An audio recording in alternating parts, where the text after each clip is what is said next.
अस्सलाम वालेकुम दोस्तों, मैं हूं मौज़म फ़खर। पीटीआई के रहनुमा जहांगीर तरीन और इमरान खान के दरमियान राब्ते एक मरतबा फिर बहाल हो गए हैं और अब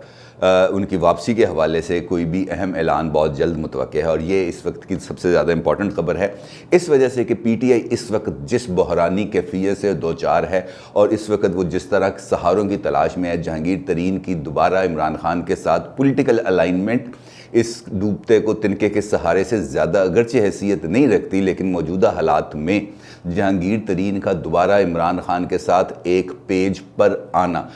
पीटीआई के लिए एक वक्ती तक़वियत का बाइस ज़रूर बनेगा। और आपको ये भी मालूम है कि जहांगीर तरीन के ना सिर्फ इमरान खान के साथ इख्तलाफात मौजूद पैदा हो गए थे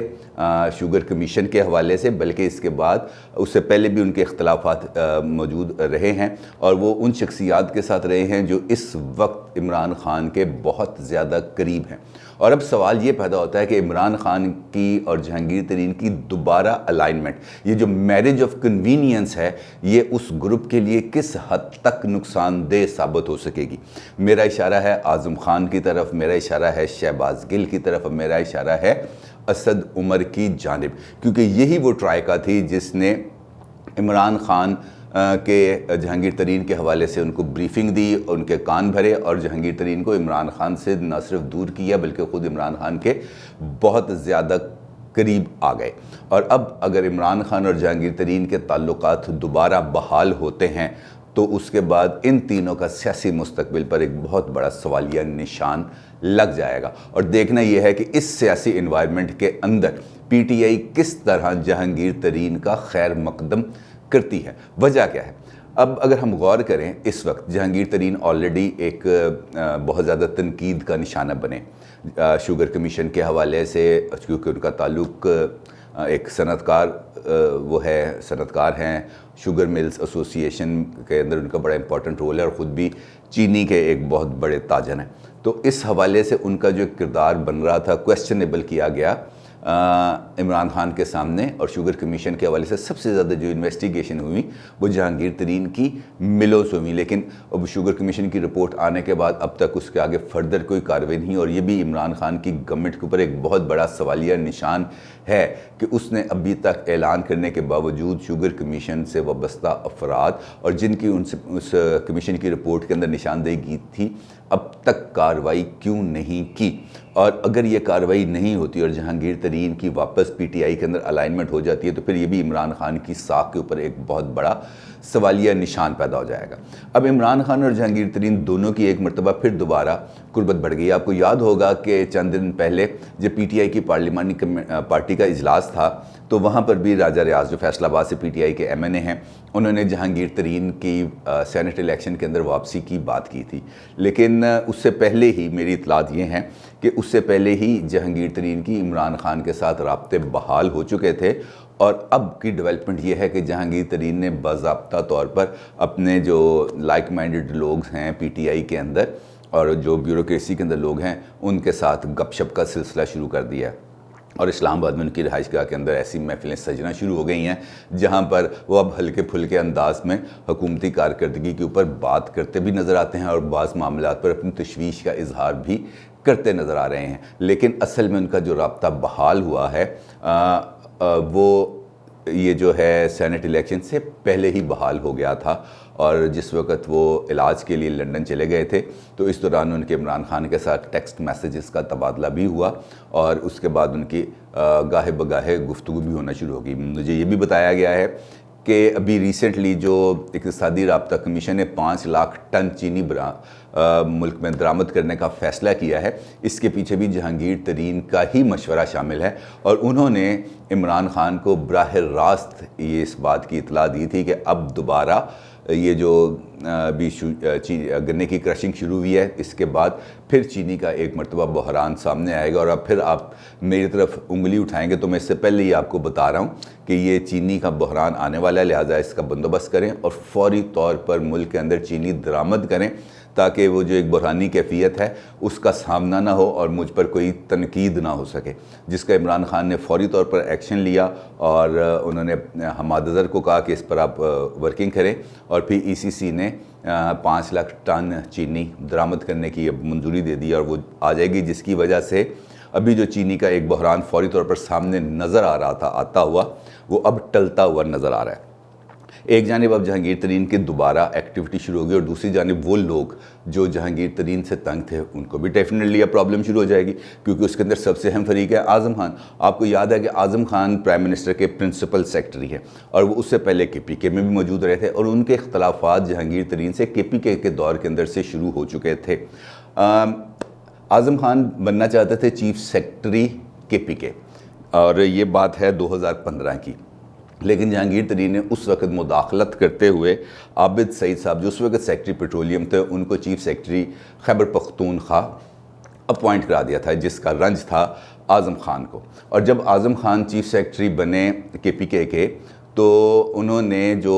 ब्यूरोक्रेसी के अंदर जहांगीर तरीन की सिफारिश से लोग आए हुए थे उनको एक एक करके साइड पे करना शुरू कर दिया और यही वो बुनियाद थी जो जहांगीर तरीन और आज़म खान के दरमियान इख्तलाफात की बुनियाद बनी। जबकि असद उमर का मामला है IMF का। आपको याद है कि आते साथ ही जो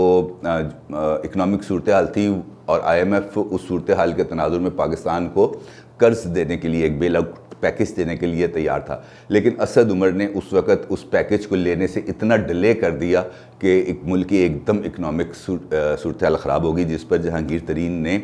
शदीद एतराज़ात की और शदीद तनकीद की थी असद उमर पर, जिस पर इमरान खान ने असद उमर को वजारत ख़जाना से हटा दिया था। और ये वो बुनियाद है जिसकी वजह से असद उमर जो है वो जहांगीर तरीन के ख़िलाफ़ है। और जहांगीर तरीन के हटने के बाद शहबाज गिल ने जिस तरह के ट्वीट्स किए थे वो भी आपको याद होंगे। लेकिन ये कहानी यहाँ पर अभी ख़त्म नहीं होती, क्योंकि ये वो मामला है जिसने अभी आगे बढ़ना है। अब सिचुएशन जिस किस्म की सामने आ रही है, इस वक्त इमरान खान को एक बड़े इम्तहान का सामना है और वो है सेनेट इलेक्शन। और बिलाशुबा जहांगीर तरीन के इस वक्त भी पंजाब और सेंटर के अंदर बड़े अच्छे असर व रसूख हैं, ख़ास तौर पर पंजाब के अंदर वो 25 आज़ाद उम्मीदवारान जिनको जहांगीर तरीन अपने जहाज़ में बिठा कर इस्लामाबाद लेके गए थे और इमरान खान से मिलवाया था और उनको PTI में शामिल करवाया था, और जिसके बाद पंजाब के अंदर उस्मान बुज़दार की हुकूमत बनी थी, वो तमाम के तमाम लोग जहांगीर तरीन की अलाइनमेंट में हैं। और इमरान खान डेफिनेटली इस सूरत हाल के अंदर ऐसा कोई वो मैस नहीं चाहते जहाँ पे वो सेनेट के अंदर अपनी मतलूबा अक्सरियत को अकलियत के अंदर तब्दील करे, यानी कि वो सीट्स जितनी सीट्स वो हासिल करना चाहते हैं वो उतनी हासिल ना कर सकें। लिहाजा उनको ज़रूरत है जहांगीर तरीन की। लेकिन अब जहांगीर तरीन के मुतालबात इमरान खान से थोड़े से मुख्तलिफ हो गए हैं। अब वो सिर्फ सेनेट की हद तक तो एक्टिव होने के लिए तैयार नहीं है, वो एक्टिव होना चाहते हैं और वो चाहते हैं कि वो बामकसद रोल अदा करें। और वो चाहते ये हैं कि 2.5 साल के अंदर अब PTI की गवर्नमेंट कुछ ना कुछ डिलीवर करे और वो वापस अपने उसी मॉडल की तरफ जाना चाहते हैं। और ये उन्होंने इमरान खान को कन्वे भी कर दिया कि सिर्फ वक्ती तौर पर मैं वापस आने के लिए तैयार नहीं हूँ, अगर आप वापस लाना चाहते हैं तो फिर मुझे कोई बाइख्तियार रोल दें जिसमें मैं काम भी कर सकूँ और आपकी नेकनामी में भी इजाफा हो सके। आपको याद होगा कि जहांगीर तरीन पहले भी एक ऐसा ही मुतालबा कर चुके हैं जिसकी वजह से आज़म खान के साथ उनके इख्तलाफ हुए थे, और वो मामला था स्ट्रेटेजिक रिसोर्स यूनिट के क़याम का। इनफैक्ट जहांगीर तरीन ब्यूरोक्रेसी से बाला एक ऐसा इदारा कायम करना चाहते थे जिसके पास तमाम तर इंतज़ामी इख्तियारात हों और वो ब्यूरोक्रेसी को कंट्रोल करते हुए हुकूमती फ़ैसलों पर अमल दरामद करा सके। और इसके लिए उन्होंने ये स्ट्रेटेजिक रिसोर्स यूनिट का तजवीज़ दी थी, जिसको इमरान खान ने बहुत पसंद किया था। लेकिन उस वक्त प्रिंसिपल सेक्रेटरी थे आज़म खान, जो अब भी हैं principal secretary to prime minister, उन्होंने इस तजवीज़ की मुखालफत की थी। उनका ये कहना था कि अगर ये यूनिट बन गया तो फिर ब्यूरोक्रेसी के निज़ाम का क्या होगा, जिस पर इमरान खान ने कहा था कि हम तो आए ही इस निज़ाम को तब्दील करने के लिए हैं। लेकिन फिर डेफिनेटली वहाँ पर जो हुई महल्लाती साजिशें, उन साजिशों के नतीजे में ना तो ये रिसोर्स यूनिट बन सका और ना ही जहांगीर तरीन उस सियासी मंजर में रह सके जहाँ पर वो रहना चाहते थे, और ना ही वो रोल प्ले कर सके जिस रोल के वो मुत्तकाज़ी थे। लेकिन अब जो सूरत हाल डेवलप हो रही है उसके अंदर उन्होंने ये शर्त रखी है इमरान खान पर कि अगर आप मुझे वापस लेना चाहते हैं और एक्टिव रोल देना चाहते हैं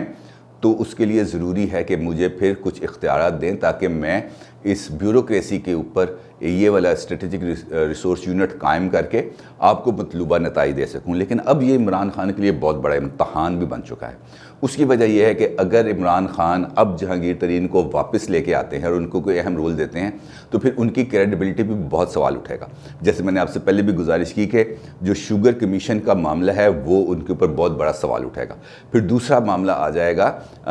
आज़म खान, असद उमर और शहबाज गिल का। जहांगीर तरीन के आने के बाद इन तीनों का क्या रोल बन जाएगा। और फिर उसके पास और ख़ुद इमरान खान के लिए एक बहुत बड़ा सवाल है कि वो कैसे अपनी फेस सेविंग करेंगे और किसको बैड कॉप बनाएंगे, और डेफिनेटली गुड कॉप तो वो ख़ुद बनना ही चाहेंगे। और जहांगीर तरीन की अब वापसी एक बहुत ज़्यादा ट्रिकी सिचुएशन है